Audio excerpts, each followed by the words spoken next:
اس میں کیا چیز ہے؟ اللہ رب العزت نے جو باتیں بیان فرمائی ہے کہ اللہ ہی گناہ بخشنے والا ہے، اللہ ہی توبہ قبول کرنے والا ہے، اللہ ہی سزا دینے والا ہے، اللہ ہی رحم کرنے والا ہے، اس طریقے کی باتیں بیان کرنے کے بعد اللہ رب العزت یہ بیان فرماتے ہیں کہ جو نیکوکار ہوں گے ان کے لیے فرشتے دعائیں کرتے ہیں۔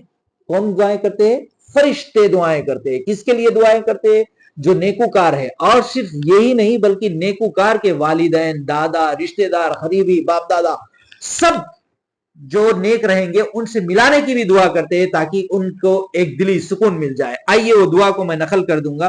الذین یحملون العرش ومن حولہ یسبحون بحمد ربہم ویؤمنون به ویستغفرون للذین آمنوا ربنا وسعت كل شیء رحمتا وعلما فاغفر للذین تابوا واتبعوا سبیلک وقهم عذاب الجحیم ربنا وادخلهم جنات عدن التي وعدتهم ومن صلح من آبائهم وأزواجهم وذرياتهم إنك أنت العزيز الحكيم وقهم السيئات ومن تق السيئات يومئذ فقد رحمته وذلك هو الفوز العظيم۔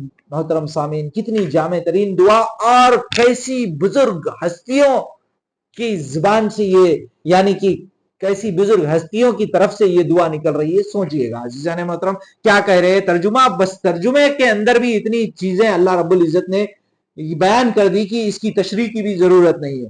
اور جن فرشتوں نے، کون سے فرشتے؟ معمولی فرشتے نہیں، عرش اٹھایا ہوا ہے اللہ کا، جو اس کے ارد گرد ہے، سب اپنے پروردگار کی حمد کی، اللہ کی حمد، دعا کا طریقہ دیکھیے آپ، پہلے اللہ کی حمد، پھر اس کی تسبیح کے ساتھ کرتے ہیں اور اس پر ایمان رکھتے ہیں، اور ایمانداروں کے لیے کیا کرتے ہیں؟ بخشش مانگتے رہتے ہیں اور کہتے ہیں کہ اے ہمارے پروردگار تیری رحمت ہر چیز پر حاوی ہے۔ اللہ رب العزت کی رحمت کا وسیلہ دیتے ہوئے کون دعا کر رہے ہیں؟ فرشتے دعا کر رہے ہیں کہ تمام چیزوں پر تیری رحمت حاوی ہے اور تیرا علم بھی۔ بس جو لوگ توبہ کرتے ہیں اور تیری سیدھی راہ پر چلتے ہیں، کن لوگوں کے لیے؟ جو توبہ کرتے ہیں اور سیدھی راہ پر چلتے ہیں، ان کو بخش دے اور انہیں دوزخ کے عذاب سے بچا لے۔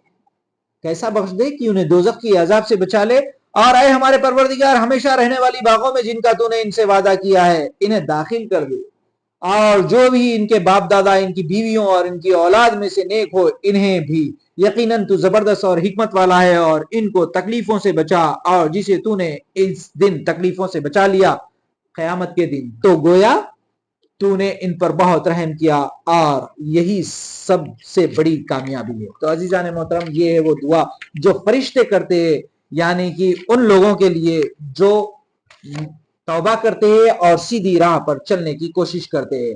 اور اسی طریقے سے عزیزان محترم اس کے آگے جو چیزیں اس میں بیان کی گئی ہے وہ بھی بے حد اہم ہے۔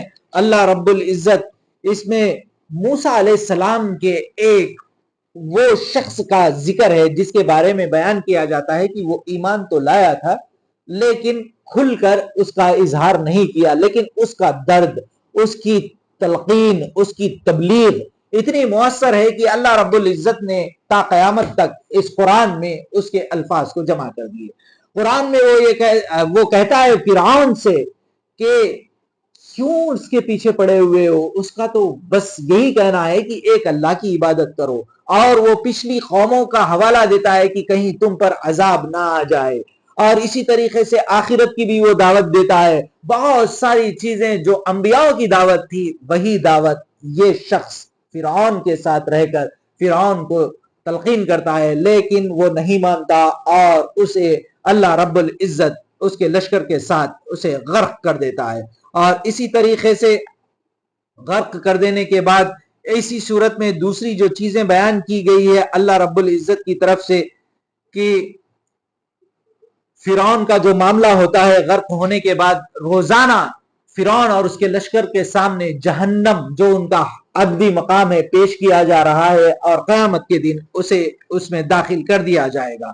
اللہ کے نبی کو استغفار، حمد، صبر کی تلقین دی جا رہی ہے، اور یہ امید دلائی جا رہی ہے کہ ان اللہ اور اللہ کے رسولوں کی اور مومنوں کی اللہ رب العزت مدد کرتے ہیں۔ اللہ کی طرف اللہ کی تعریف آخری رکوع میں سورہ مومن کی پوری رکوع میں اللہ کی تعریف، قدرت کے مناظر، اور اسی طریقے سے توحید اور آخرت اور شرک سے بیزاری کی بات اللہ رب العزت نے کی ہے، اور سفارش کے تعلق سے بیان کیا گیا ہے کہ سفارش نہیں ہوگی مگر ان لوگوں کی جس کو اللہ چاہے، اور اسی طریقے سے اللہ رب العزت جو جانور اللہ رب العزت نے پیدا کیے جن سے ہم قسم قسم کے فائدے اٹھاتے ہیں، تجارت کے لیے ہم اسے استعمال کرتے ہیں، ایک دوسری جگہ سے مقامات کو لے جانے کے لیے سامان، ساری چیزیں اللہ رب العزت ذکر کر کے فرماتے ہیں کہ پچھلی بھی قومیں بڑی مضبوط تھی، ہم نے ہلاک کر دیا نافرمانی کی وجہ سے، اور جو فرما بردار رہیں گے اللہ رب العزت انہیں مزید عطا فرمائیں گے۔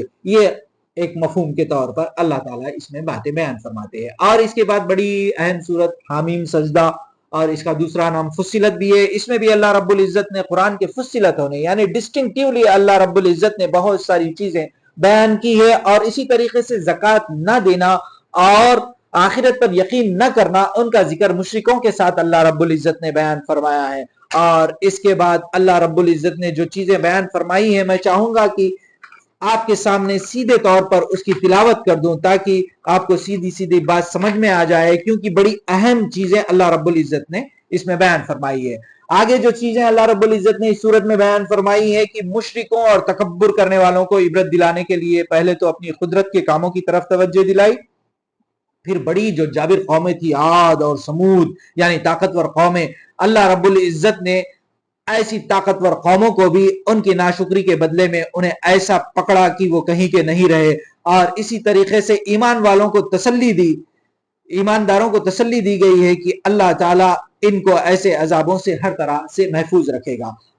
آگے جو اللہ رب العزت اس صورت میں بیان فرماتے ہیں کہ قیامت کے دن بدکاروں کے اعضاء یعنی کہ ہاتھ، پیر، زبان، ہر چیز ان کے خلاف گواہی دے گی، اور وہ کہیں گے کہ انہی کی لذتوں کے لیے تو وہ کیا کرتے تھے، تو اللہ رب العزت انہیں اس دن انہی کے خلاف کھڑا کر دے گا، اور اللہ کے آگے وہ بھی ہمارے اعضاء بھی مجبور رہیں گے۔